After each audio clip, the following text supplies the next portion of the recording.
Pues seguimos, estamos en el capítulo 19, ¿se acuerdan? Pues 19, y vamos a leer los versículos del 11 hasta el 12. Recordemos que lo último que vimos fue la historia de Zaqueo, ¿no?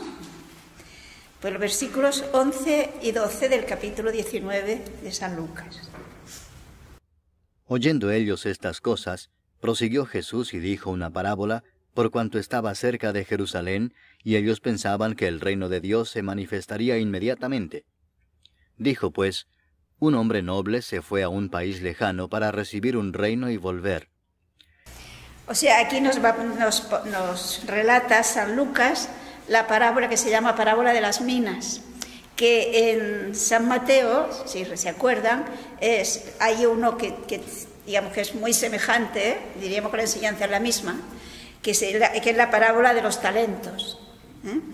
Seguramente este mensaje, esta enseñanza, Jesús la diría más de una vez y con sus pequeñas variantes. Utilizan distinto nombre de la moneda, también digamos, pues por cuanto San Mateo habla a pueblo judío y en cambio San Lucas está más bien en la mentalidad griega. Se expresa, digamos, se escribe más para los que tienen esta cultura y esta mentalidad griega. En el fondo del ejemplo que pone aquí, parece muy claro que hay una alusión, enseguida lo vamos a ver con más detalle, al hecho histórico. Jesús siempre, para transmitir una enseñanza, cuando hace parábolas, parte de hechos reales que ocurren. Hemos visto, por ejemplo, el sembrador, cuando la oveja perdida, es decir, parte de cosas que la gente que le está escuchando conoce muy bien. Entonces, en el pueblo de Israel existía el hecho histórico de las idas y venidas de los Herodes, digamos, a Roma para conseguir el título de rey. Entonces, pone este ejemplo de una persona noble que va a un país lejano para conseguir el reino, para conseguir el título de rey. Entonces dice que el reino de Dios, el reino que viene a establecer Jesucristo, se parece a esto que nos va a decir. Pero fijémonos que nos ha dicho en el versículo 11 el motivo por qué Jesús pone esta parábola. Y es porque ya van camino de Jerusalén. Recordemos que todo el episodio de Zaqueo y del ciego que le curan, que está al lado del camino, tiene lugar en Jericó, muy cerca ya de Jerusalén, y había quienes pensaban que ya sería inminente pues el establecimiento glorioso del reino de Dios, con la mentalidad del concepto que se habían formado respecto al Mesías. Un rey glorioso, triunfante, que les daba pues la libertad y el poder sobre todo el mundo, poco menos, ¿no? Y entonces él quiere enseñar que no es inminente esa venida gloriosa del reino de Dios, que sí que vendrá, pero tardará. Y entonces pone el ejemplo de este noble que va a un país lejano para recibir el título real y luego vuelve glorioso, ya bien vuelve rey. ¿Comprenden, no? Es decir, hace por lo tanto una alusión a la segunda venida gloriosa ya sí de Jesús. Pero entre esta primera venida en el momento en el que está hablando y la segunda venida pasa un tiempo. Y lo compara pues con este noble que va a un país lejano para conseguir el título real. Continuemos, los versículos 13 al 17. Y llamando a 10 siervos suyos, les dio 10 minas, y les dijo, negociad entre tanto que vengo. Pero sus conciudadanos le aborrecían, y enviaron tras él una embajada diciendo, no queremos que éste reine sobre nosotros. Aconteció que, vuelto él, después de recibir el reino, mandó llamar ante él a aquellos siervos a los cuales había dado el dinero, para saber lo que había negociado cada uno. Vino el primero diciendo, Señor, tu mina ha ganado 10 minas. Él le dijo, está bien, buen siervo, por cuanto en lo poco has sido fiel, tendrás autoridad sobre 10 ciudades. nos encontramos, por lo tanto, de este señor que antes de marchar reparte bienes. En el Evangelio de San Mateo, cuando se habla de los talentos, se dice que reparte sus bienes. Y en este caso de las minas, a todos les da la misma cantidad, y se dice que son 10. ¿Y para qué se los da estos bienes? Para que trabajen con ellos. Se los da para que negocien y hagan que esos bienes crezcan. Es lo que tienen que hacer estos siervos, estos amigos, como queramos llamarle, de este noble. El detalle de que envía hay un grupo que odian y que no quieren que sea rey, por lo tanto mandan una delegación para decir a Roma: no queremos que sea rey. Es una alusión evidente a lo que ocurría con los Herodes. Muchos judíos, la gran mayoría, odiaban a los Herodes. Pero también con lo que ocurre con Jesús. Hay muchos que no quieren a Jesús. Hay muchos que no aceptan a Jesús.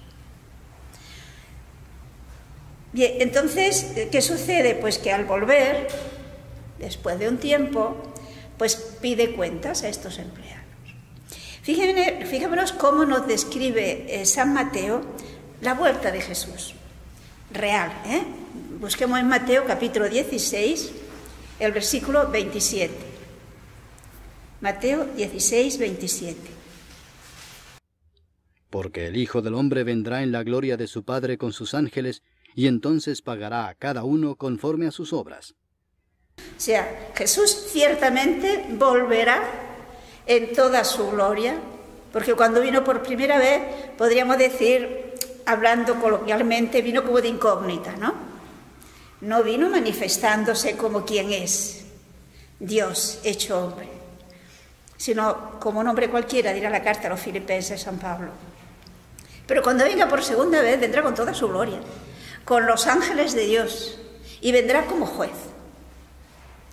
Bueno, pues esto aparece aquí, ¿no? Cuando vuelve, este señor pide cuentas, actúa como juez. ¿Y qué ocurre? Pues que había uno, solamente se nos va a hablar de 3. Se presenta el primero diciendo: Señor, tu mina ha producido 10 minas. ¿Y qué le dice el amo? Muy bien, siervo bueno, puesto que has sido fiel en lo poco, te pondré al frente del gobierno de 10 ciudades. Es decir, observemos que esos bienes que le ha dado el Señor, este señor, para que negocie con ellos, a la vuelta no les pide que se lo entreguen y ellos se quedan sin nada. Fijémonos que se trata de unos bienes de los que después ellos disfrutan. Por lo tanto, ha conseguido conseguir que el uno se convierta en 10, una mina se convierte en 10, pues le pone al frente de 10 ciudades.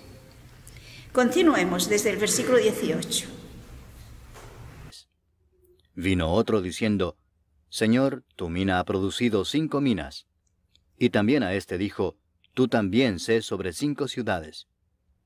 Vino otro diciendo: Señor, aquí está tu mina, la cual he tenido guardada en un pañuelo, porque tuve miedo de ti, por cuanto eres hombre severo, que tomas lo que no pusiste y ciegas lo que no sembraste.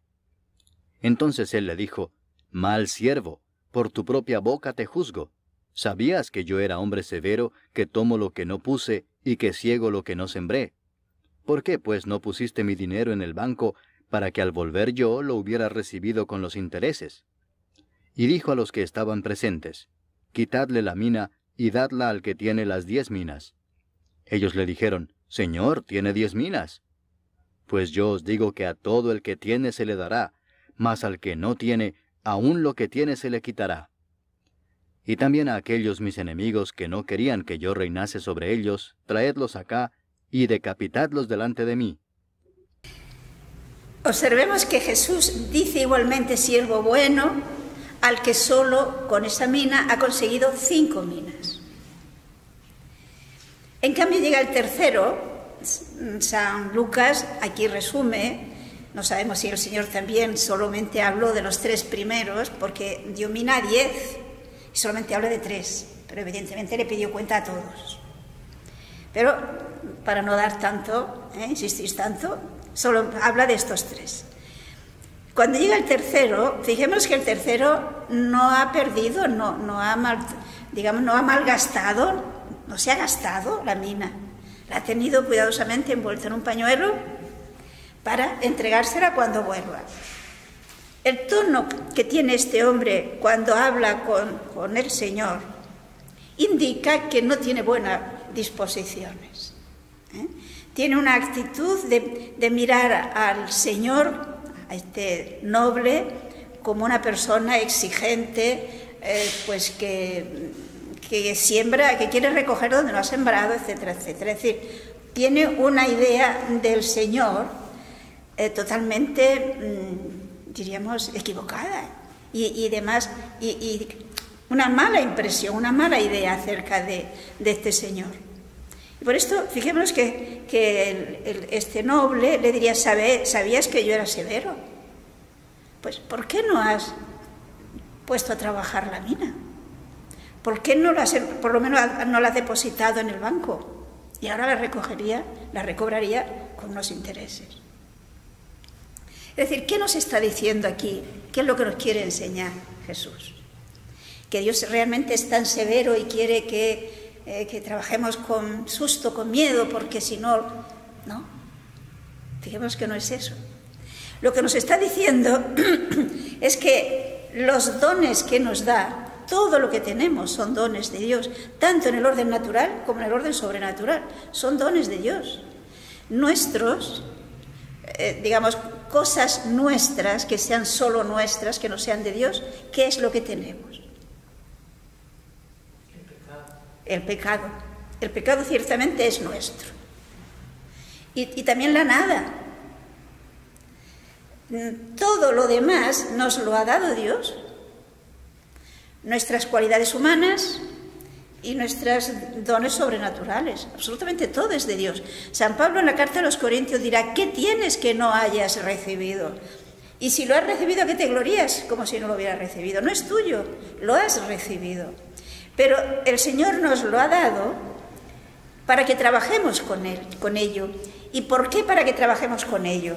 Fijémonos que en el fondo es para bien nuestro. Dios tiene tanta confianza en los seres humanos que nos ha hecho para que colaboremos en su obra.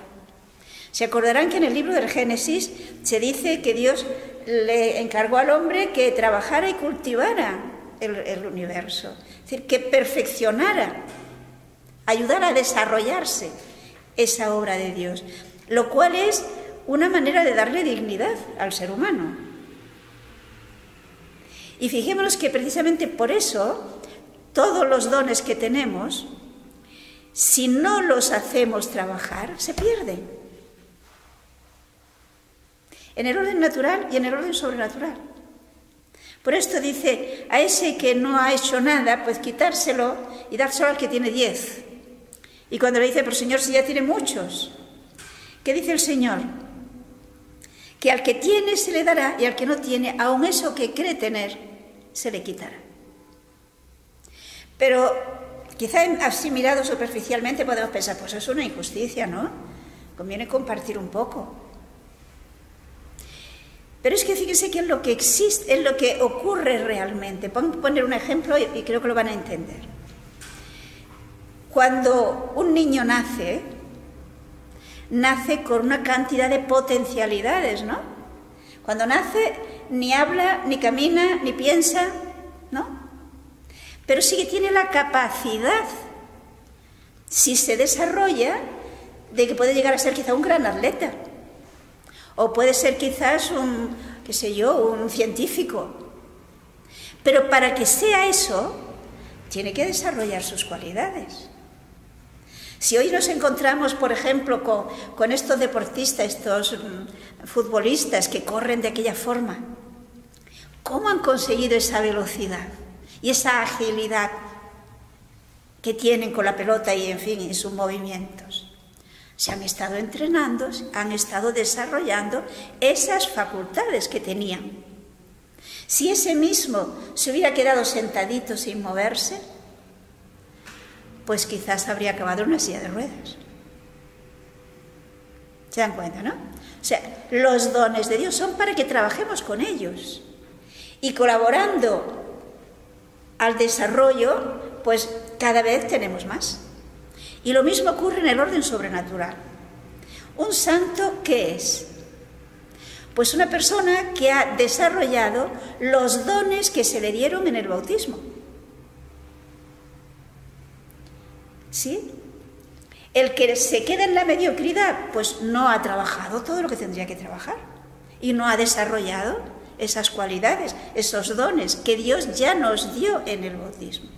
No olvidemos, que esto ya lo hemos leído más de una vez, lo que dice San Pablo en una carta a los Efesios. Dios nos pensó desde antes de la creación del mundo para que seamos santos e inmaculados en su presencia por el amor. Luego, todos, absolutamente todos, potencialmente somos santos. En el pensamiento de Dios, en el proyecto de Dios, somos santos. ¿Por qué unos llegan a santos y otros no llegan a santos? Y no hablo de canonizar, porque hay muchos santos que no están canonizados. ¿Por qué hay quienes no solamente no llegan, sino que incluso pueden ir al infierno? Pues porque no han desarrollado sus dones que Dios le ha dado. Dios nos da los dones y nos ofrece a lo largo de nuestra vida las gracias para que trabajemos con estos dones. Repito, si trabajamos, si colaboramos con la gracia, todos seremos santos. Y eso es lo que Dios quiere. Por lo tanto, al que tiene se le dará. Claro, porque trabaja. Al que no tiene, pues puede perder hasta eso que tiene. Por consiguiente, eso no es señal de severidad por parte de Dios, sino más bien, yo diría, es señal de ese amor y esa confianza que Dios tiene en nosotros. Y que quiere que con nuestra correspondencia hagamos manifiesto esa obra maravillosa de Dios. Porque, a ver, si vemos, por ejemplo, una puesta de sol, de aquellas que a veces son magníficas, ¿no? Eso lo ha hecho Dios. La naturaleza no ha tenido que hacer nada más que secundar la obra de Dios. Pero un santo puede ser una obra maravillosa de Dios. Pero esa obra maravillosa de Dios, Dios la ha hecho contando con la libertad, con la libre cooperación de esa persona. Luego es obra de Dios. Aquello que dirá San Pablo, he trabajado más que todos ellos, pero no yo, la gracia de Dios conmigo. Pues esto es lo que Dios quiere de cada uno de nosotros. Hasta la segunda venida de Cristo, ahora estamos en ese tiempo en que el Señor ha ido a ese país lejano, según la parábola, ¿no?, para volver como rey. ¿Qué es, pues, lo que se pide de nosotros, que somos esos que hemos recibido la mina? Pues que vivamos de fe, que tengamos confianza y que nos esforcemos, que luchemos en la vida. Si dejamos de actuar así, sencillamente guardamos en un pañuelo esos dones que Dios nos ha dado, pues lo perderemos. Esta es la realidad, porque si no se trabaja con ello, se pierde. Y lo que dice que a esos enemigos suyos que no querían que actuase como rey, traedlo aquí y tal, fijemos que de hecho es lo que ocurrirá cuando el Cristo por segunda vez. Habrá quienes entren en el reino de Dios y habrá quienes vayan al infierno. Pero fijémonos que irán al infierno no porque Dios los envía, sino porque ellos han ido allí, han querido ir allí. Porque el trabajo básico, fundamental que Dios nos pide es que amemos. Porque si nos fijamos en todos los mandamientos, Y en lo que exige la vida cristiana, en concreto, es amar. Los mandamientos Jesús mismo lo dijo, ¿no? Que se resumen en amar a Dios sobre todas las cosas y amar al prójimo.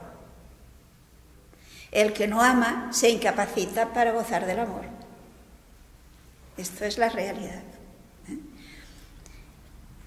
Y es interesante lo que en el libro, digamos, en el Evangelio de San Mateo, se dice, o sea, dice el Señor a los que han trabajado. Si quieren, busquen el capítulo 25 de San Mateo, los versículos 22 al 23. Mateo 25, versículos 22 y 23.